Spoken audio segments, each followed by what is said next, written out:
Hi hello నమస్తే welcome to పూరా local. లోక్సభలో ప్రధాని మోదీని చుట్టుముట్టేందుకు కాంగ్రెస్ సభ్యులు ప్లాన్ చేసినట్లు స్పీకర్ ఒమ్రిల్లా వెల్లడించారు. విపక్షాల నిరసనల దృష్ట్యా ఆయన్ను సభకు రావద్దని సూచించారని పేర్కొన్నారు. పార్లమెంట్లో చోటు చేసుకున్న పరిణామాలు దురదృష్టకరం. కాంగ్రెస్ మహిళా ఎంపీల ప్రవర్తనను ఖండిస్తున్నాను. విపక్షాల తీరు ఏమాత్రం ఆమోదయోగ్యం కాదు అని వెల్లడించారు. తనకు అందిన సమాచారం ఆధారంగా ప్రధాని భద్రతను దృష్టిలో పెట్టుకుని ఈ నిర్ణయం తీసుకోవాల్సి వచ్చిందన్నారు.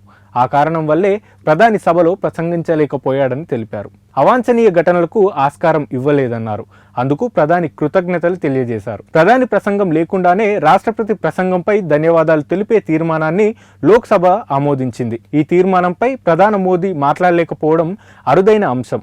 ప్రసంగించేందుకు మోదీ అందుబాటులోనే ఉన్నప్పటికీ కాంగ్రెస్ సభ్యులు ప్లాన్లకు సంబంధించిన సమాచారం రాకపోవడంతో సభను వాయిదా వేయాలని స్పీకర్ నిర్ణయించారు అని లోక్సభ వర్గాలు పేర్కొన్న సంగతి తెలిసిందే. లదాఖ్ ఘర్షణపై భారత సైన్యం మాజీ అధిపతి నరవణి రాసిన పుస్తకం గురించి కాంగ్రెస్ ఎంపీ రాహుల్ గాంధీ ప్రసంగించడంలో సభలో గందరగోళ వాతావరణం నెలకొంది. మరోవైపు నిన్న అమెరికాతో ఒప్పందాన్ని వ్యతిరేకిస్తూ విపక్ష మహిళా ఎంపీలు ప్రధాన స్థానం వద్దకు బ్యానర్లతో వెళ్లేందుకు సిద్ధమైన సమయంలో వాయిదా పడిన సంగతి తెలిసిందే. అయితే ఆ సమయంలో మోదీ సభలో లేరు.